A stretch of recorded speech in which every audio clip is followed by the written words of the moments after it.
general managers in the NBA now, okay, they have two jobs, and they kind of are intertwined.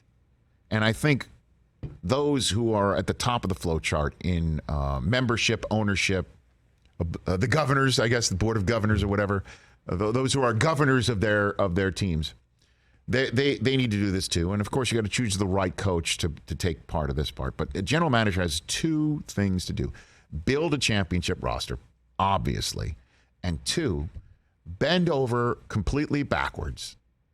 Do whatever you have to do to keep your number one star player happy. And that's where the coach and that person at the top of the flow chart is part of it too.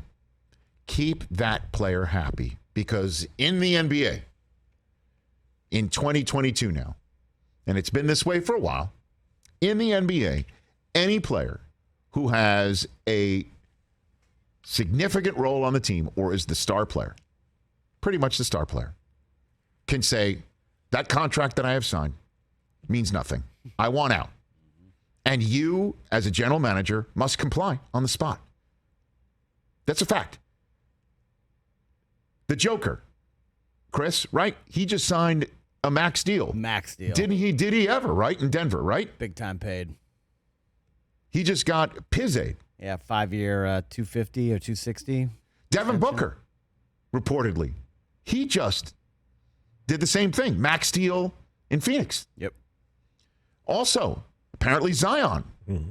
Max deal coming for him. Rookie max deal in New Orleans. Sorry, Knicks fans. Unless he turns around, as Booker can, and the Joker can, and anybody can just turn around and tell the general manager, you know what? I'm not feeling here anymore. You know what? This was a disaster last year. You know what? Don't want to play with that guy anymore. You know what? Doesn't matter that you know what.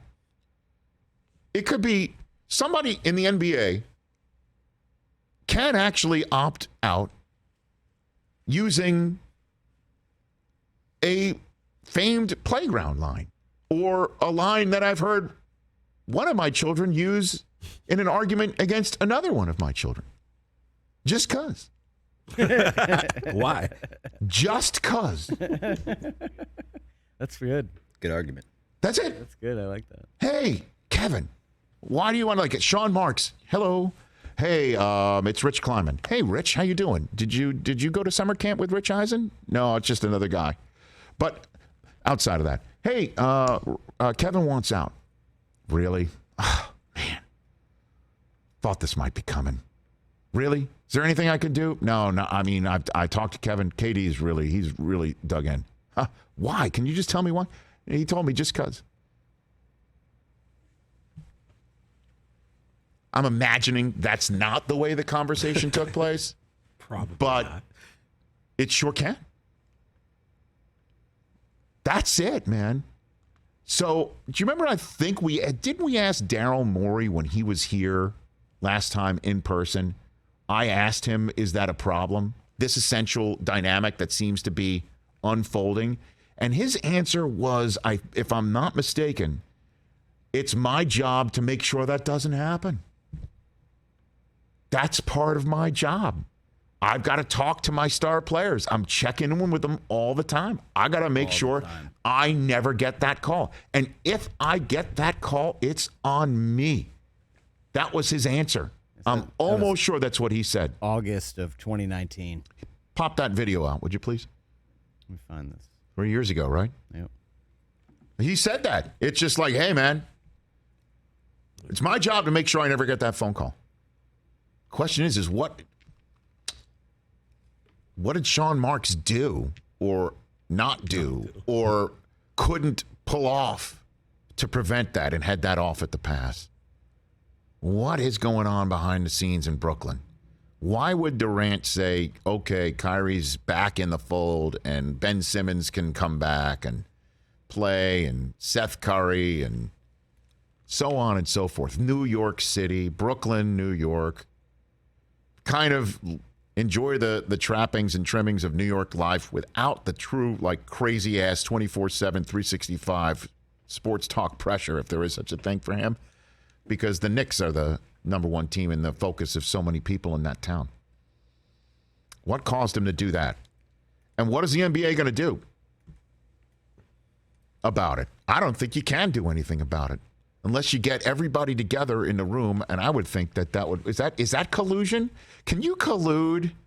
Can you be accused of collusion when you are, as a group, colluding to basically swear to each other in the room, we're going to make sure everybody is held to their contract? How could that be collusion when it's a contract? They signed it. Is there a clause in these contracts, the fine print saying that is there a just cause clause? That would be great. The famed Durant just cause clause? No particular I don't know. reason. There's a Larry Bird rule. Could there be a Durant just cause clause? I don't know. But that is essentially what is happening now in the NBA, and this cannot be a good feeling for those who in the mahogany-roomed offices, if there's such a thing anymore. I just finished the offer. So, I honestly, I don't know where this goes, because every single time I saw a tweet today about the max contracts, Jalen Brunson is coming to the Knicks, apparently. What's Bradley Beal going to do? Harden is going to talk to Morey over the weekend to figure out what contract can be hammered out so he does stay as he wishes, and they can build a roster as Morey and the rest of the team and UTJ Jefferson and Sixers Nation wishes. Harden's going to do the right thing, Rich. What happens here in Los Angeles? We're all focusing. Kawhi's coming back. What if Kawhi just wakes up on the wrong side of the bed one day and, wants to go take his bag of apples somewhere else? Don't even put that in the universe. No, put that evil on us, Ricky Bobby. What's wrong with you? I don't know. I'm going to write down Kawhi's bag of apples. That might be my fantasy team name next year. Pretty funny. Good basketball. Or I'm going to rename my team Don't Trade for Durant. Yes, trade for Durant. Of course you do. Yes. Unless you're afraid of him saying one day to you, I want out. But it looks like in the day and age of the NBA, a contract is a contract for just 95% of the league, 96, 97% of the league, the top 3%, top 2%. Don't matter. Say, I want out. And not only does a general manager say, okay, but the rest of the league is monitoring your situation to see if there's any, white smoke coming out of the chimney of your basketball church, your basketball conclave, to see It's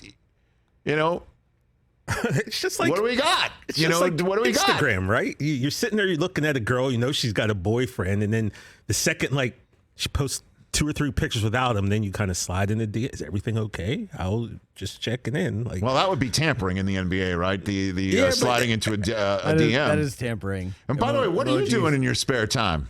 Come on, let's act like we all know this goes on. Hang on a minute. Come on. It's exactly what But you see just what I'm described. saying? In the NBA, it's just now any star player can get out anytime he wants. Anytime. And not only does the general manager know I've got to do it, but the rest of the league is monitoring your situation to see if there's any breakup coming, because your entire team could be changed if that happens. It's like the Seinfeld when Jerry and Elaine forced the breakup, and they're just there for them. Yeah. Pat Riley, hey, I'm here for you. I'm here for you. If you need to talk or just lend an ear, I got some advice. Yeah. I'm here for you. Monty Williams, I'm just here for you. me. James Jones, I'm just here for you.